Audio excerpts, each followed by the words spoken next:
What's going on, guys? It's Zach here, bringing you guys another fantasy football video. This time we're doing a 12-team PPR mock draft, just a standard snake draft on the ESPN platform. I haven't done too many mock drafts for you guys in snake drafts. I've been really focusing on auctions, but now that we're getting into the thick of draft season, I really want to get you guys as much mock draft content out there as possible. Try and just overload you guys with all the information you guys might need. So, thought I'd do one here. In this draft, I'll be picking from the 12 spot. It is a standard roster size for ESPN. We've got 2 running backs, 2 wide receivers, 1 flex, 7 bench spots. It's standard PPR scoring as well, so that's full point per PPR, not half. So we'll really see how it goes. Generally picking at the 12 spot, I find to be a little bit rough. I normally tend to find myself targeting guys like Stephon Diggs, Tony Pollard, Nick Chubb in that range. I know Nick Chubb on the ESPN platform goes in like the middle to late round 2, which is a bit interesting, but obviously I'm not going to be able to get him in round 3 here, so I'll still likely be targeting Nick Chubb and then either the best receiver on the board or potentially Tony Pollard here. It'll be fun to build out the roster and see what happens. So yeah, the draft's just about to start here. We got 10 seconds. I imagine it'll go pretty chalk to start. It's pretty interesting looking at ESPN's rankings. They've got Austin Eckler as their number 2 in ADP. That just seems kind of wrong to me. I would personally obviously take Jefferson, Jamar Chase, and McCaffrey all ahead of him, potentially Tyreek Hill even as well. So just interesting to see how ESPN and other platforms vary from each other. But we got the first pick out of the way. Pretty obvious. We saw Justin Jefferson go. That's going to happen pretty much every single time. Obviously, you could see Jamar Chase or Christian McCaffrey happen, but Justin Jefferson seems to be the consensus. Pick 3, picks 2 and 3, we just saw Jamar Chase, Eckler, and then McCaffrey at pick 4. Getting Christian McCaffrey at pick 4 is just a steal. I think that if you can get him on ESPN at pick 4, that's just a really great value. Seeing Bijan go at pick 5 might not be as shocking as you guys think. He's going to be a really good player this season. He's got legitimate RB1 overall upside, and a lot of people are just too afraid to take guys like Travis Kelce that high, taking guys like Cooper Kupp with hamstring injury. Tyreek Hill is personally would have been my choice there, but obviously there are concerns regarding to his concussion history. So now we've got Tyreek Hill going at pick 6. Travis Kelce will likely be this next pick, although Cooper Kupp's possible, but there's no way those two aren't the next 2 picks here. I'd be very surprised. There we go, Travis Kelce. Now I bet we see Cooper Kupp go. So we're going to be up here in a couple picks, looking at guys that I'd be interested in. Like I said, I am likely going to be leaning towards picking either the best receiver available and then adding in Nick Chubb. Nick Chubb to me is my highest ranked running back left on the board at this point, and I think I'll be able to get him in 4 picks, no problem. ESPN's a really just great place to be drafting Nick Chubb right now. I will say that if somehow Cooper Kupp falls, okay, never mind. Cooper Kupp is not going to fall to us at pick 12. That would have been really nice, but obviously not going to happen here. So we saw Derrick Henry go pretty early at pick 8. On a lot of other platforms, you can get him like the end of round 2. Pick 8's a little bit too rich for me. Obviously, Derrick Henry could still be a top 3 running back this season, but eventually he's going to fall off a cliff, and I'd rather be a year early being out on him than a year late. So I tend to find myself passing up Derrick Henry right now. We just saw Cooper Kupp and Tony Pollard go. Up next, we just saw Saquon Barkley go. That's a bummer. I would have considered going Saquon and Nick Chubb, but in this one's pretty easy for me. Stephon Diggs is my highest ranked wide receiver, and then I want to grab my highest ranked running back as well, given that it's going to be a long time. I don't really love the wide receivers or running backs at the end of round 4, so I want to make sure that I get one of each, not force myself to take 2. So Nick Chubb will be my pick here. Really solid start going Nick Chubb and Stephon Diggs. These are both guys that I think can easily be top 5 guys at their position this season. This is one of the tough parts, though, with being having to pick at the end of the first round. Obviously, you have to spend a long time waiting in between draft picks here. Now there are 22 picks in between mine. It can be a little bit frustrating. Just understand that, especially if you're operating on the front or back end of a round, you're going to need to potentially reach some. Like, for example, you just saw me take Nick Chubb, I guess 7 or 5 spots ahead of ADP. I had no problem doing that because Nick Chubb is still my highest ranked player on the board, and I'm not going to get him if he makes it back around. So that you can play the ADP game just a lot less if you're at the bookend of one of the rounds. Obviously, it's going to be really difficult to find a guy that's going to make it to you 2 rounds from now if you're actually considering taking him in that spot. So in general, just take your best player available if you're at the end of the rounds, and just sort of understand that because they're so long in between draft picks, it's going to be really tough to get the guys that you want at exactly their ADP. It's really interesting to see on ESPN as well how far down a lot of the ADPs are. Like, for example, Mark Andrews is currently listed as the 43rd player off the board here. I would be happy to take him in like the mid to late 20s, like the middle to early honestly, any part in round 3, I'm happy to take Mark Andrews. This has him as like a late round 4 pick. That's an insane value. Ramondre Stevenson is a round 4 pick too. It's just insane value. I'd love taking him here. Um, so honestly, it's very possible that if things go by ADP, I'll be adding Ramondre Stevenson and Mark Andrews to my roster here. Those are guys that I'm super excited about this season.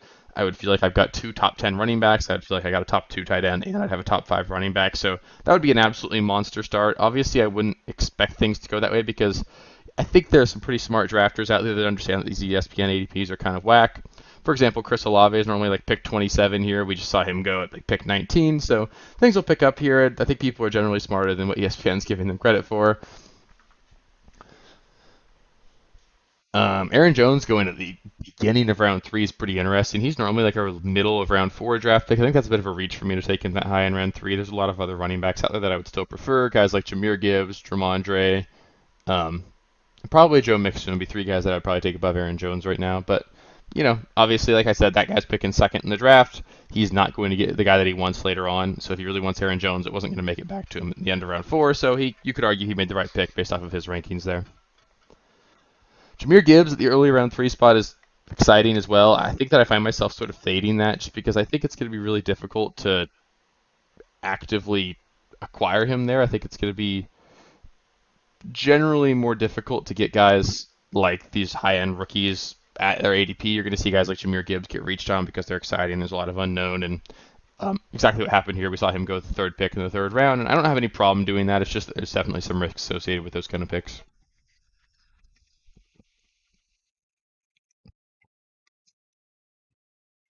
So we're sitting here. We'll be up in 6 picks. I would love for Ramondre to make it to us. I think it's possible, given that I think a lot of people are more concerned about Ezekiel Elliott signing in New England. They really should be. Ezekiel Elliott was one of, if not the most inefficient running backs in the NFL last season. He's only a year older now than he was last year. He's just not a very good player anymore. I'm by no means worried about him stealing work from Ramondre Stevenson, and I think Ramondre is going to be a very high quality, like low end running back 1 this season. But that's a bummer. We saw him go near like a couple picks before us. We're not going to be able to get him here. Mark Andrews for us will still be an auto pick if he's available. Looking at the other guys here, Keenan Allen around 4 is a really solid pick. As much as I find myself fading Najee, I don't hate the draft pick of Najee here, but I'm kind of glad that he went just because I don't love making that pick. It's just one that I find myself making sometimes. So I think Mark Andrews will be our likely next pick, and then we just want to look at things. Looking at the running back position, I think we can wait a little bit. There are guys like James Conner, Breece Hall going in round 6 is really great value. Now, there's a lot of running backs I can get later that I like. So right here, I'll be taking Mark Andrews. Getting him with the last pick of round 3 is just insane value. And then here we are. We're staring down our next best wide receiver, given that I think there are really good values at the running back position. I'm kind of torn here between these 3, Keenan Allen, Jerry Jeudy, Amari Cooper. Keenan Allen, I've got a little bit of injury concern with, but I think that if he stays healthy, he's going to be our best guy. And him being our wide receiver, too, is just really nice. So I'm going to take Keenan Allen here. So through 4 picks, we've got Nick Chubb. He was effectively our first pick. And then we've got Stephon Diggs and Keenan Allen at wide receiver. And then Mark Andrews at tight end. So a really solid start here. We'll be potentially looking at quarterback in the next round. I think the first pick of round 4 is too early for me to be taking Justin Herbert. I know I've talked about believing him to be like a reasonable round 4 pick.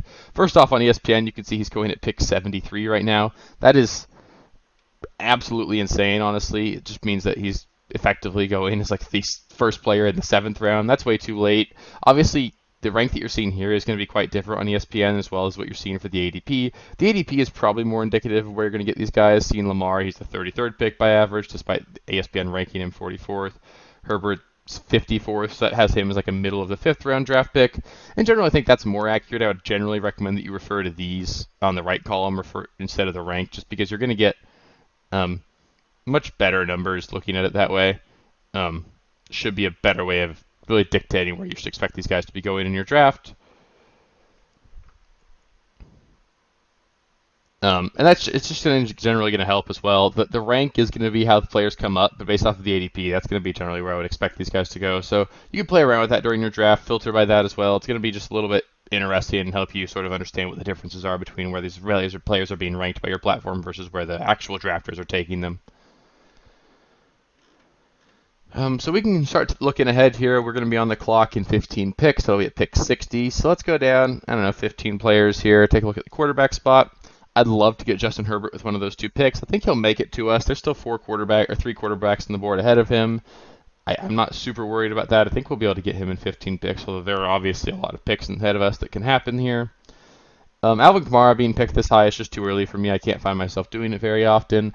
I personally would love to grab Miles Sanders with my next pick as well. I think he's going to be just a rock solid low end running back one this season. I will note that a report came out today that he's going to be missing their preseason game this week.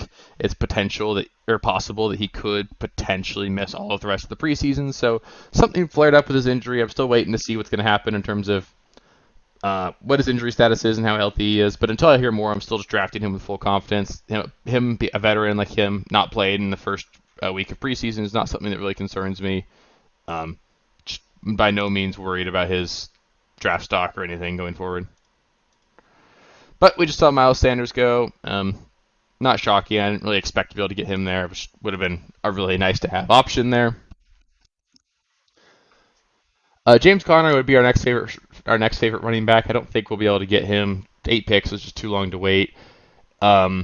We could see ourselves double dip at running back here. I find myself, if I draft Breece Hall around here, I do want to make sure that I at least have 2 really solid running backs outside of him. I don't want to put myself in a spot where I'm needing to play Breece Hall week 1. I think it could be a really slow start for him, but obviously I think he's got the talent to be a league winner down the stretch. But I don't want my team to get put in such a hole while I'm waiting for him that's going to be just a huge struggle, a huge uphill battle. So Breece Hall is fine if he's your third running back, or if you can take a third running back right after him. But if you're really going to have to depend on him throughout the whole course of the season, it's just a really scary draft pick to make right now. So looking at the wide receivers here, nobody that I really love the value of. I think all four of these top guys, which I've ranked a little bit below ADP this season, although I do think Deontay Johnson is going to bounce back in a big way this year. Tyler Lockett, Marquise Brown, Brandon Ayuk, Christian Kirk, that tends to be the range that I like to target. I don't think I can really get them with pick 12 here, so it's possible that I just have to miss out on that whole range. But we've got 2 stud wide receivers already. This is a league where we only start 2 wide receivers in a flex, so it's okay to really target the running back position right now. So looking at this, obviously there's the potential for me to need to reach here at a guy. Like you guys, as you all know, I love David Montgomery. I think he's going to be a low end or high end running back 2 this season. I can't justify reaching for him at the first pick of round 6, just because there are other running backs I do have ranked ahead of him. Although actually now that Alexander Madison's gone, I do not. He is technically my highest ranked running back, so that's something we could consider. Looking at the quarterback spot, that's brutal. We just missed out on Justin Herbert, so we're going to be waiting on the quarterback spot as well.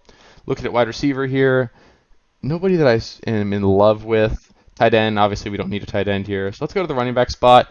And I think this is going to be the perfect opportunity to take Breece Hall and then David Montgomery. David Montgomery, I think, is going to be really solid for us this season. He's going to be able to hold down the fort while we wait for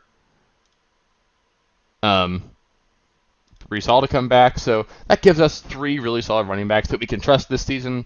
And there are a lot of wide receiver values I like after this range, so I think we're going to get plenty of value there.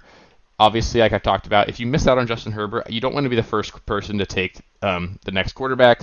I think this next range of quarterback is really similar. Guys like Deshaun Watson, Trevor Lawrence, Kirk Cousins, Tua, even Russell Wilson, I have ranked very similarly. So I just don't want to be the guy that takes a quarterback right after Justin Herbert goes. I find it to be a bit of a reach. You sort of just forcing yourself to be a participant in a run that you really don't need to be a part of.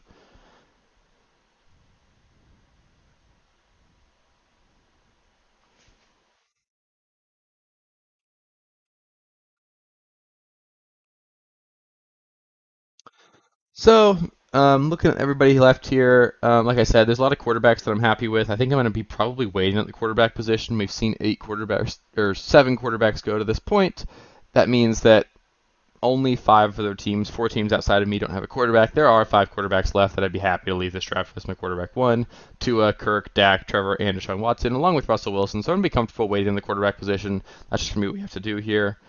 Looking at running back, nobody that I really am in love with at this point.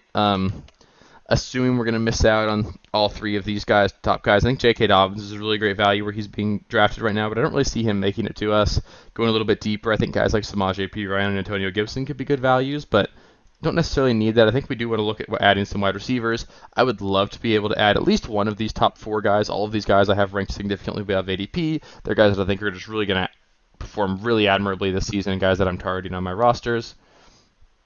Draft's really speeding up here, which is really nice to fly through these. I think that in general, we've still got 3 wide receivers left we're in love with. Now we're down to 2. Now we're down to 1. Just Christian Kirk. Might be tough. We might not get him with our next pick. After Christian Kirk, the next highest ranked wide receivers for me would be guys like Jordan Addison, Gabe Davis, Zay Flowers, Quentin Johnston. Not really a huge fan of this like middle area. Treylon Burks just left practice, having to be carted off. I'm not going to speculate in terms of the injury, but he looked to be limping off. He tried to wave off the cart and couldn't make it off to the sideline. It'll be interesting to see what happens there. I really hope he's okay, but it's right now would not be a day to draft him until we learn more about that. So we're on the pick in 1 pick. Perfect. We got Christian Kirk. That's going to be awesome. I love having him as my wide receiver 3. Now let's take a look at just general flex spots here. I'm looking at running backs around here. Nobody that I really love. Antonio Gibson will be fine, but I think we can wait on him. Looking at wide receiver, my next highest ranked wide receiver is going to be Jordan Addison. He's going to be a monster, and if he's your wide receiver 4, I think that's really solid. So we've got a really solid setup there. Now looking at the quarterback spot, we are clearly waiting on quarterback. We've already seen Deshaun Watson and Trevor Lawrence go. There's still like 3 quarterbacks I'd be happy to leave the draft with, being Kirk Cousins, Tua, and Russell Wilson. I think I would be totally fine grabbing one of those. I will get one of those 3 with my next pick, although it is a little bit concerning when you get into a draft where a bunch of people are on auto pick, because it's possible that the computers will not really care too much about taking a second quarterback. Just understand that in your real drafts, that is a less likely scenario. Obviously, you want to understand how your league mates tend to draft. Maybe if you can go back and look at your league history, see how many of your league mates tend to draft backup quarterbacks. It really helps you understand just whether or not you need to be a little bit more aggressive here. In general, I think there are a couple quarterbacks left that I can wait on, and I'll probably make a pick on a quarterback with my next pick just to really not put myself in a hole. I don't want to risk it at this point, but having waited this far, I think it's going to be totally fine. Other wide receivers that I'd love to get later on, or I'll just start sort of queuing guys that I love drafting around here. Both the Washington Commander running backs I think are going to have really solid seasons. Gabe Davis, Zay Flowers, Quentin Johnston are really great. I like Samaje Perine quite a bit.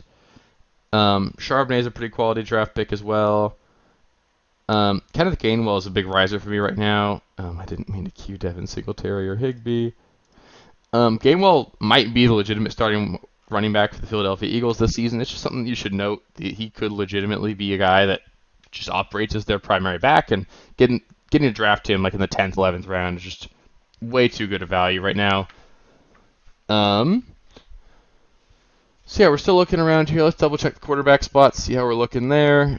We did see Kirk Cousins and Daniel Jones go, so we really want to get Tua Tagovailoa with our next pick. If we can't, I'd probably find myself taking Geno Smith and Russell Wilson, or Geno Smith and Anthony Richardson. At this point, I'm probably drafting 2 quarterbacks just to make sure that we still have our bases covered there, give ourselves 2 shots at having an elite performer. And the beauty is that we did draft a really high-end tight ends, so we definitely don't need to draft 2 tight ends. I highly recommend avoiding having to draft 2 tight ends and 2 quarterbacks, just because it's going to really clog up your bench space. Benches in most leagues are 6, 7 spots, and I really don't want to put myself in a spot where my bench is full of guys that I'm not necessarily playing or considering playing on a weekly basis.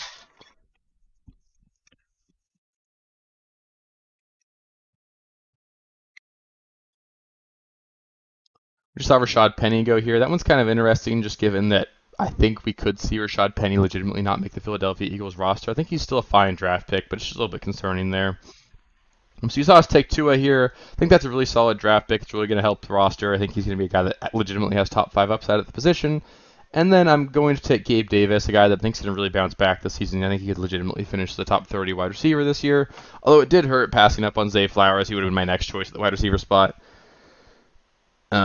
I think he's just going to legitimately be a guy that, in Zay Flowers, who could really break out over the second half of the season. I think he's going to come out and be the wide receiver 1 for the Baltimore Ravens. And if his offense is at all better than what it was last year, I think he's going to be a really solid draft pick this season.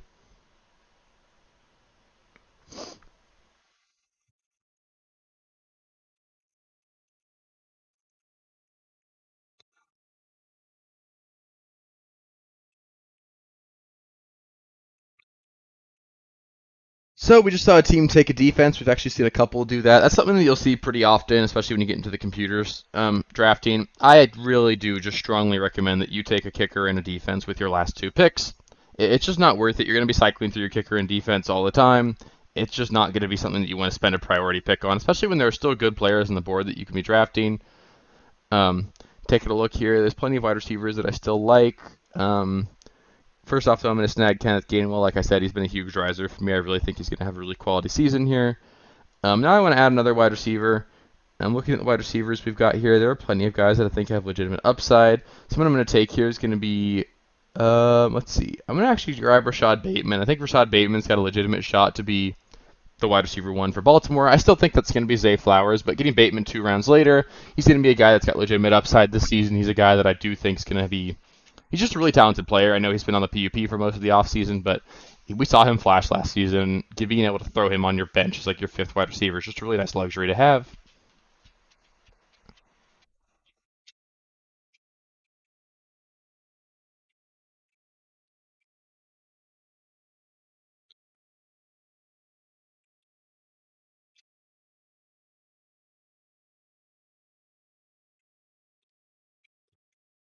So things are sort of flying by now. We've got most of the people that were in the draft with us have left. They're on auto pick, so we'll sort of fly by these here. At this point, we've got 4 running backs. I generally don't feel a need to grab any more, although we can take a look, see if there's any guys that I really think are going to be really nice.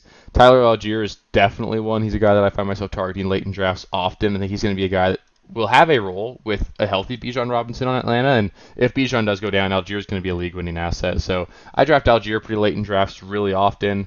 I'll be targeting him here. Looking at the quarterback spot, well, let's see here. Obviously, we're going to take Tyler Algier there. Looking at quarterback, I know I said we were going to take 2. At this point, I don't really want to. I still think we should, actually, though. I think drafting Jared Goff is going to be a really nice stabilizer in case something happens to Tua. I think he's going to be a guy that we could play any given week, and he's really just going to help stabilize the roster. So I'll take Jared Goff there. Now we're on to our last 2 picks of kicker and a defense, and I won't make you guys sit around for that. So overall, I really liked how this team turned out. I think we've got 3 really solid running backs, guys that I'm able to trust all season in Chubb, Breece Hall, and David Montgomery. I really like our wide receiver group, going Stephon Diggs, Keenan Allen, Christian Kirk, Jordan Addison, and Gabe Davis, along with Rashad Bateman on the bench as well. Our tight end's going to be elite. We got Mark Andrews with the last pick in the 3rd round. That's a hell of a value. We've got a little bit of a sore spot at the quarterback spot, having taken Tua Tagovailoa, banking on Jared Goff to be a quality backup for him as well. And so that's going to be the weak spot for the team. It'll be something we're hoping we can improve throughout the course of the season. But everywhere else, I think we've really got our bases covered. We've got a really solid team. And this would definitely be a team that I'd be confident going into the season with, and a team that I think you could legitimately make a quality championship run with. So, yeah. I really enjoyed making these. Really fun doing all these mock drafts and seeing how things turn out. And I think it's really useful for me to do them. I hope it's useful for you guys to sort of see my thought process, understand what I'm doing on draft day, and understand how I'm approaching things and just seeing what happens. So a lot of fun making these videos. If you did like the video and want more content like this, please do subscribe to the channel. It really helps grow the channel. It's been a lot of fun making all these videos, seeing how fast the channel is growing. It's been a lot of fun. So putting out more videos every single day of the off season, maybe 1, maybe 2 every single day. It's going to be all sorts of content coming out, and I know you guys want to get as much into that as you can. So do subscribe to the channel, click the notification bell so you get notifications when more videos come out. You can also give this video a thumbs up if you want to support the channel. It really helps with the algorithm, really helps me know that I'm doing a good job, and helps me know that you guys like the content. And if you're so inclined, you're more than welcome to join the channel as a member. It's like 99 cents a month. There's some special perks associated with it. We'll probably be doing some live streams going forward as well, and you can help participate in those even more if you're a member as well. So it's going to be a lot of fun, and really just appreciate all the support we've gotten with the channel, and I really appreciate you taking the time to watch the video. So thank you so much, and I'll catch you next time. Thank you guys for watching. If you haven't already, please be sure to subscribe to the channel, like the video, check out these other videos here if you haven't.